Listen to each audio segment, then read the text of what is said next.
Now, when we're looking at tool sets and methods that we talked about in the beginning when we had that little T-shaped diagram with tool set on the left and mindset on the right, tool sets and methods, from what I've observed, everything from Scrum to hybrids of Agile that blend Scrum with whatever, including traditional classic project management. Those have primarily focused on the individual team areas and, of course, up into the product area because that's where their strength lies. And they only have the smallest of links to the organization. And so this is a way to help people understand why tool set versus mindset is so important. So on the next slide, we're going to look at what is mindset and transformation covering.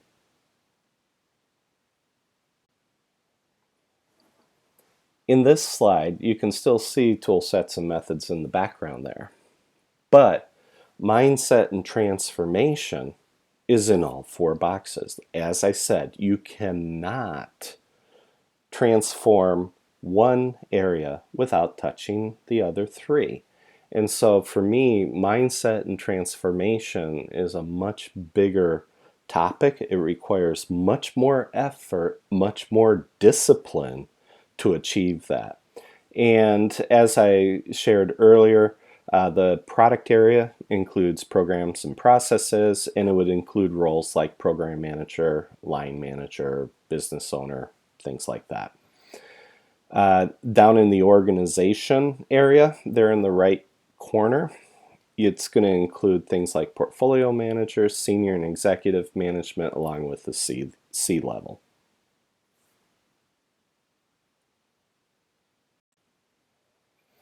When we get into scaling Agile, almost all scaling methodologies, and I've got pictures of less up there and SAFe, but I don't remember which version of SAFe that is. The SAFe experts will recognize that immediately, whichever one it is. The point is, scaling Agile, for the most part, concentrates in the program corner up there with product.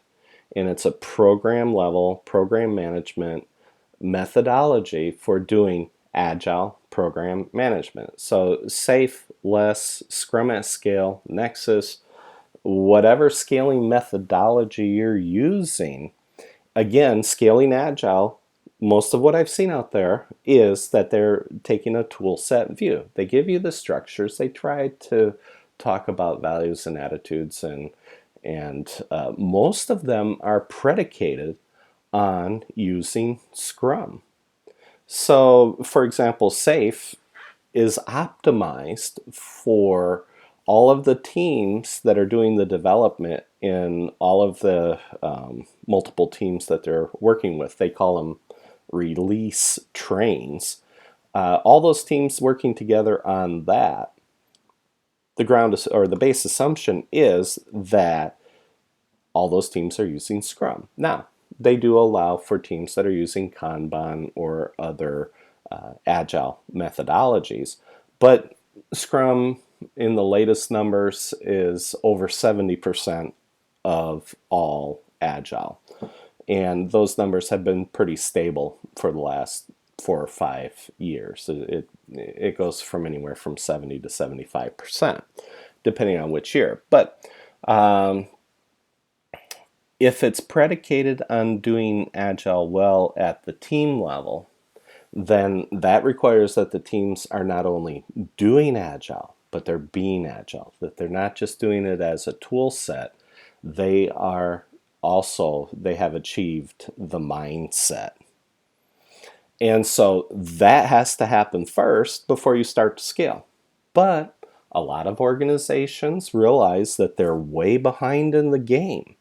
And so they're in a hurry to go from doing team level correctly and getting that part right. They're already rushing up into the program area up there in the product corner, upper right. And by doing that, they may choose a scaling methodology that in the end is not appropriate for their organization or culture. So there are really high risks when doing this, and in scaling Agile, which is primarily a tool set view, you also have to have at that level the correct mindset. And if that mindset's not being done correctly and getting into the entire organization, then you are going to have problems. So, once again, transformation versus scaling. And scaling, you notice I just had there over the product program area. Transformation is all four boxes. It has to happen organization wide in all four areas simultaneously. You simply can't touch one area without impacting the other three areas. And if you only try to do one area, you could very much increase the risk of negatively impacting those other three areas. So if you want your scaling to be successful, you'd better be doing your transformation at exactly the same time and helping people as they're coming up the tool set curve, they have to be coming up the mindset curve, and both have to happen at the same time, or you're going to increase your probability of failure again by multiple factors.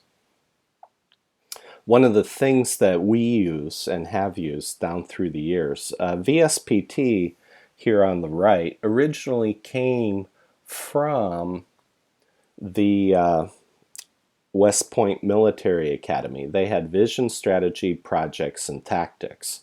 And that was used in the 90s by Newt Gingrich as their leadership model and as their transformation model to be able to take over Congress after Bill Clinton got elected in 1992. The Republicans worked very hard to win both the House of Representatives and the Senate back. And so in 96, by 96, they had already won it all back. Newt Gingrich used this as one of his key tools, borrowing from West Point Military Academy's leadership model at that point in time. He used this. Now, we modified it over time, and originally we had vision, strategies, projects, and tasks. But in the end, we realized that it goes way beyond projects, folks. This goes to the helping the entire organization succeed. And so we switched it from projects to people, as we have here.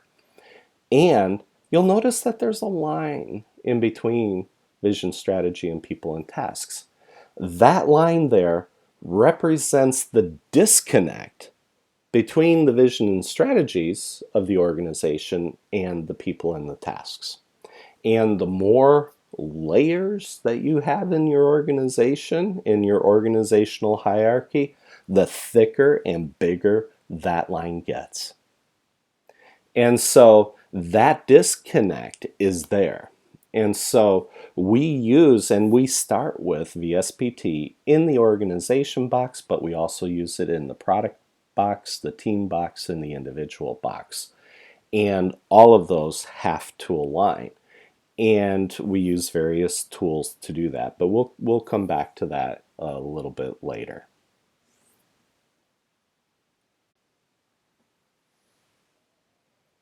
Again, Agile scaling is not necessarily Agile transformation. If you look at on the left side here, most organizations these days have PMOs. The average lifespan of a PMO, based on presentations that have been given in conferences on that topic, the average lifespan of a PMO is 2.5 years before the executives go, okay, we're going to throw that out. And PMOs are very much attracted to the tool set view. They're going to look at the scaling methods, whether it's scaled Agile framework, large scale Scrum, Scrum at Scale, Nexus, whatever. And they're also going to be attracted to tools like big room planning and prioritization workshops. And there's a whole bunch of tools that the PMO should become familiar with and be able to do.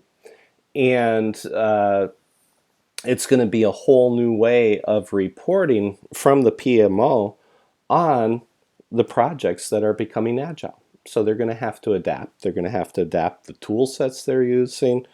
They're going to have to adapt their reporting. And that may mean that for the short term, they do everything manual and they throw everything out. When I was at Nature Publishing Group, the first thing I did is come in and throw out Microsoft Project Server, much to the consternation of the C-suite and board. And they were all up in arms and, oh, how are we going to report on this? And I said, don't worry, we'll do it. And we did it manually. And we used Excel to build the reports. And in the end, about a year and a half in, the executives, they looked at the reporting over time and they finally went, okay, we get this. This really worked. Okay? So it takes guts to do that. But that's something that the PMO has to take into consideration because the changes in Agile in an organization are so dramatic. Trying to hammer Agile into existing tools can be very painful. And it will create extra levels of bureaucracy that will actually hamper what you're trying to do with Agile and what you're trying to deliver as a team. And it's the same for the scaling methods. If you choose the wrong scaling method too soon, a lot of organizations have buyer's regret because after they get into it and they've scaled and they realize that they were doing less than optimal Scrum or Agile at the team level, all that does when you scale it is magnify it and make it look really ugly. Now, on the other side of the equation, a lot of organizations will also put into place, for example, Agile Transformation teams. Or if you're trying to do any kind of transformation, and this includes digitalization, because that also is a transformation effort. Now, transformation, if you're going to change the mindset, you're going to start with training. That's a tried and proven principle in human history for the last 4,000 years. That's not going to change. And so you do the training. What we have found is a model that works extremely well as you're transforming individuals and teams. And that is that you train the team in the methodologies that you want them to use immediately prior to them starting to work together as a team. And the goal is to keep that team together, working together for as long as possible so that they're continuously delivering value. And if they complete one project, assign them another one. You've got a well-trained team that's going to be able to deliver. But training's not enough. Okay, you guys can read the books. You guys can go to the training courses. You can go to a 2-day Scrum Master certification course. And at the end of the course, get your certification or your certificate. And you can also, one of the other Scrum groups require a test. Most people can pass that. Anyway, you go at it. 2 days of training just ain't going to cut it. All right? But it's essential. And what we found is if you do 2 days of training, 1 day to build the product backlog. So we're talking like, let's go Wednesday, Thursday, Friday to do that. On Monday, we kicked off the team because we had built the product backlog. On Monday, we step into sprint planning and hopefully with the same Agile coaches that may have done the training, if they're capable of doing that, they will be with coaching and mentoring the team as they come up the learning curve. And as those teams come up the curve, then the Agile coach can step back and move to the next team. And this is why doing an Agile transformation probably requires a small army of both internal and external coaches. Most companies are going to want to build up internally the competency to be able to deliver this training themselves rather than relying on very expensive consultants. So, and that's completely understandable. But these two go hand in hand, and these are some of the primary tools that I would use in both doing scaling and transformation.